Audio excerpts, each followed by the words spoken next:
Bienvenidos al curso de cálculo vectorial. Continuamos desarrollando el teorema de la derivación implícita. Tercer video que dedicamos entonces a estos temas entre teoremas y ejercicios. Vamos desarrollando estas ideas. Y la pregunta aquí con la que vamos a iniciar los contenidos de este video es la siguiente. El siguiente problema, mejor dicho, cerca de cuáles puntos es posible representar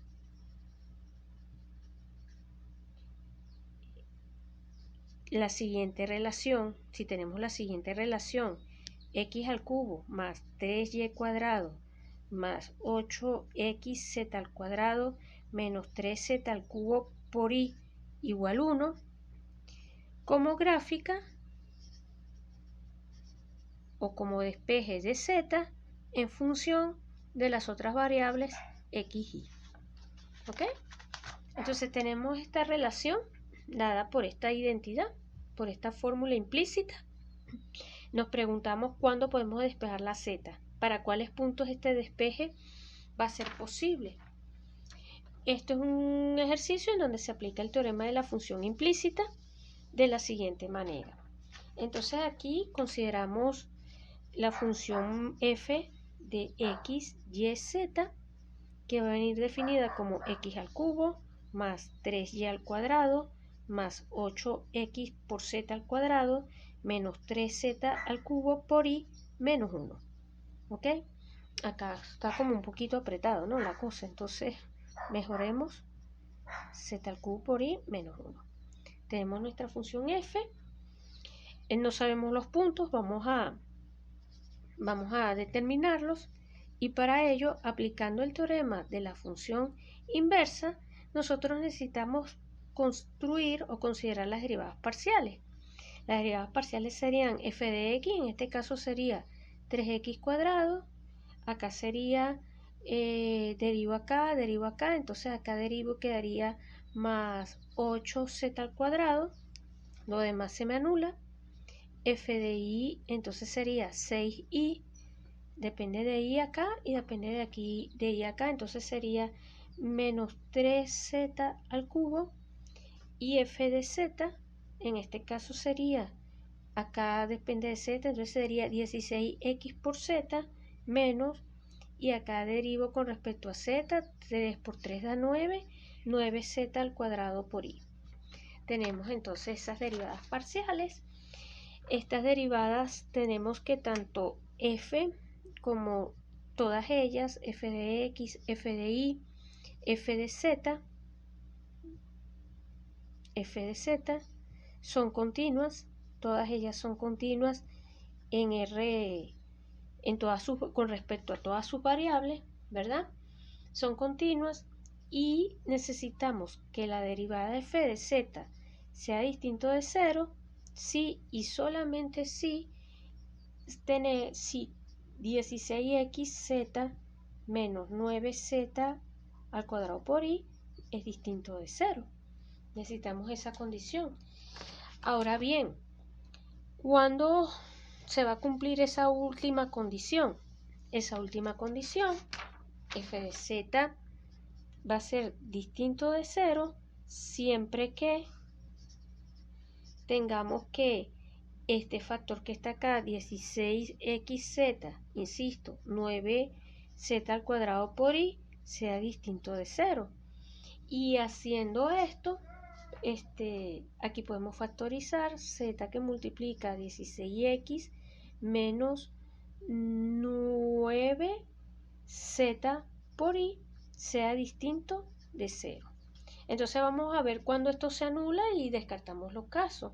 Bueno, por un lado tenemos que esto es 0 si z es igual a 0 o 16x menos 9z por y es igual a 0.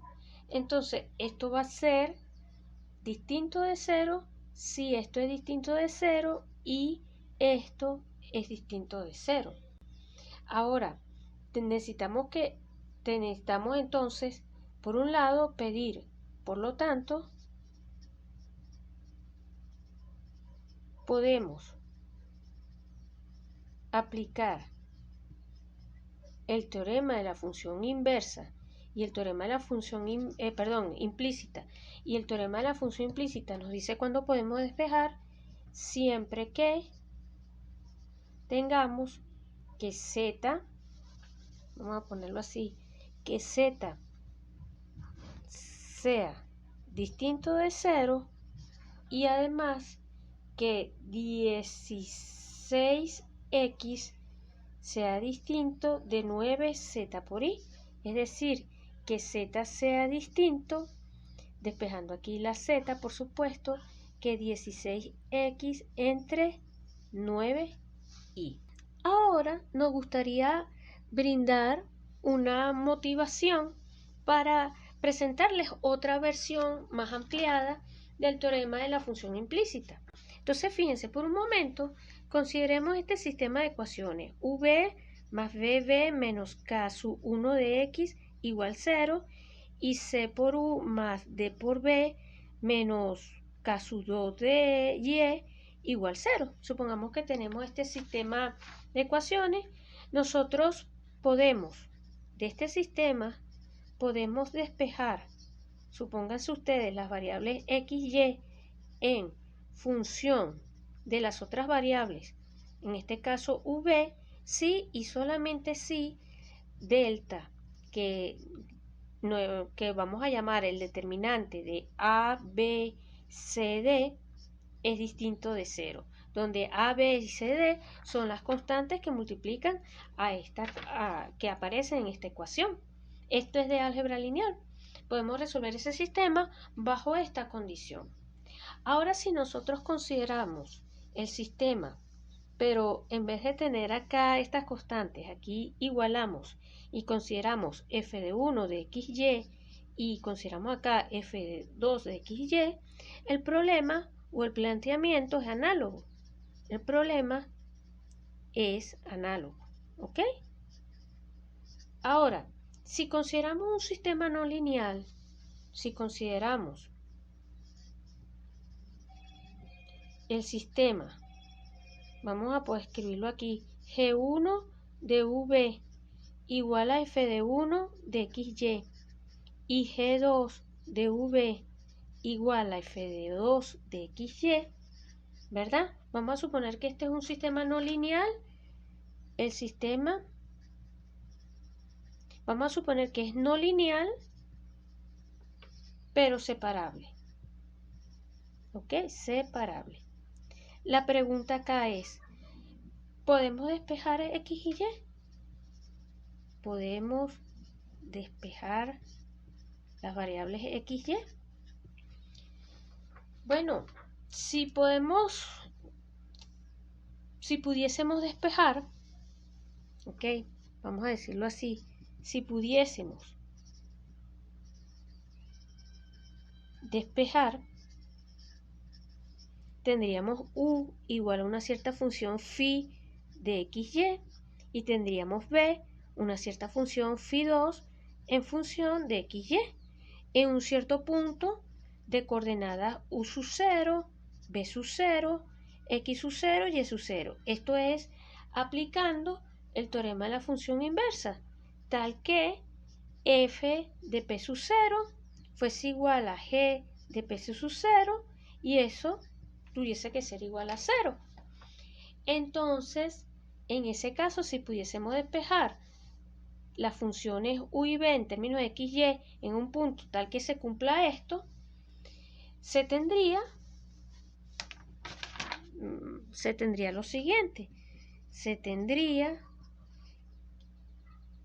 que la función f evaluada en x, y, phi1 de xy y phi2 de xy, todo esto fuese igual a 0 y que g evaluado en las mismas variables x, y, phi1 de xy y vamos a phi2 de xy, todo eso sería igual a 0. Entonces, al aplicar la regla de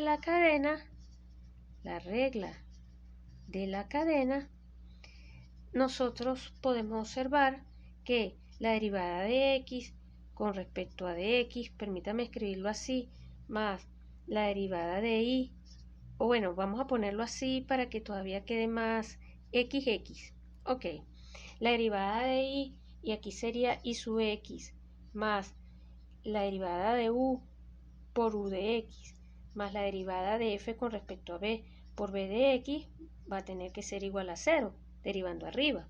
Y abajo quedaría g de x por xx más g de y por y de x más g de u por u de x más g de b por b de x tiene que ser igual a 0. Tendríamos este sistema. Aquí esta que está acá y esta que está acá dan 1, esta que está acá, esta que está acá dan 0, esta dan 1, estas se me anulan, ¿ok? Y me queda lo demás. Entonces, este sistema de aquí abajo, al derivar, podemos reescribirlo de la siguiente manera. Nos va a quedar f de x más f de u por u de x más f de b por b de x igual a 0. Y aquí tendríamos g de x más g de u por u de x más g de b por b de x vale 0. Y esto va a implicar lo siguiente, que f de u por u de x más f de b por b de x es igual a menos f de x y que g de u por u de x más g de b por b de x no va a ser otra cosa que menos g de x. Y aquí tenemos un sistema que este sistema de acá se resuelve si y solamente si este determinante f de u por f de b, g de u por g de b es distinto de 0. Esto no se me anula. Entonces aquí, si tenemos que esto es distinto de 0, podemos aplicar las reglas de Cramer. Aplicando Cramer, la regla de Cramer, podemos decir lo siguiente. Tenemos que u de x no va a ser otra cosa que el determinante de menos f de x menos g de x f de b por g de b, todo eso dividido entre el determinante de f de u, g de u, f de b, g de b. Tenemos esta primera. Tenemos, por ejemplo, que u de y, o de una vez, vamos a ir trabajando por variables. b de x va a ser el determinante, en este caso f de u, g de u, menos f de x, menos g de x, ¿ok? Todo esto dividido entre el determinante de f de u por f de b, g de u, g de b. Fíjense que el denominador siempre va a ser el mismo. Y de forma análoga, podemos escribir las derivadas con respecto a y. Aquí sí cambiamos variable y y variable y. Nos va a quedar entonces acá variables y. Las demás van a quedar igualitas. Variables y acá. Todo lo demás va a quedar igualito. Y si aquí estamos considerando f de y, entonces acá colocaríamos derivada con respecto a y y derivada con respecto a y. ¿Ok? Estas son, digamos, estas son nuestras derivadas parciales. Y vuelvo a lo de la notación. En la notación, el jacobiano, lo dije muy rápidamente anteriormente, pero vamos a volver a lo mismo. Esto es el jacobiano de f o g, de f y g con respecto, por ejemplo, a v, se denota así, jacobiano de estas dos funciones con respecto a las variables v, no es otra cosa. Una cosa es la matriz jacobiana y el jacobiano es el determinante de estas derivadas parciales, f de u, g de u, f de b, g de b. Esto va a volver a aparecer cuando se estudie el teorema de cambios de variables para integrales de superficie, o sea, para integrales en varias variables. Entonces es bueno que tengan esta notación por allí bajo la manga. Y nosotros, insisto, el jacobiano es el determinante y la matriz jacobiana.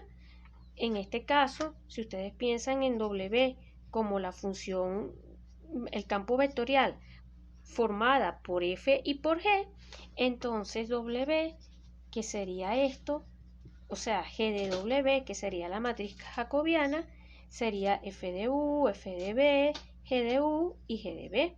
No confundan un concepto con el otro, ¿ok? Esto es matriz jacobiana, esto es jacobiano. Y bueno, lo que quiero decir es que para que todo esto tenga sentido, entonces necesitamos la hipótesis acá clave, necesitamos que el jacobiano con respecto a las variables U y B evaluadas en un punto P sea distinto de 0. Y entonces bajo todas estas hipótesis tenemos la siguiente versión del teorema de la función implícita. ¿Ok? Y esta sería, no sé, creo que es la tercera versión, ¿no? que estamos presentando. Si las funciones f y g, definidas en este caso de R4 en R, son diferenciables, ya saben, todo aquello de que sea de clase C2, que tanto la función como todas sus derivadas sean continuas, y tenemos un punto P fijo en R4, tal que ellas, más que todo, no, este punto vive en R4, pero acuérdense que este punto tiene que ser en el dominio de las funciones f y g, tal que L va a ser raíz de f y de g, y tal que además, vamos a ponerlo así, vamos a pedir que el jacobiano, que el jacobiano con respecto a V sea distinto de 0 alrededor del punto en cuestión, entonces en este teorema, en esta versión, entonces en una vecindad del punto, vamos a llamarlo X barra, Y barra, y como estamos trabajando en R4, las otras dos le vamos a colocar 0 y 0, podemos expresar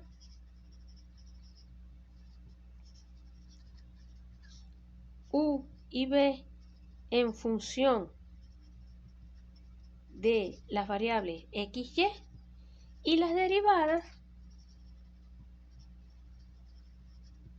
se calculan aplicando la regla de la cadena. O sea, las derivadas U de X, U de Y, B de X y B de Y van a tener las fórmulas que ya les expresé anteriormente. No las voy a volver a escribir. Y esa es una versión general de la regla de la cadena. En próximos videos vamos a hacer algunos ejemplos de este teorema.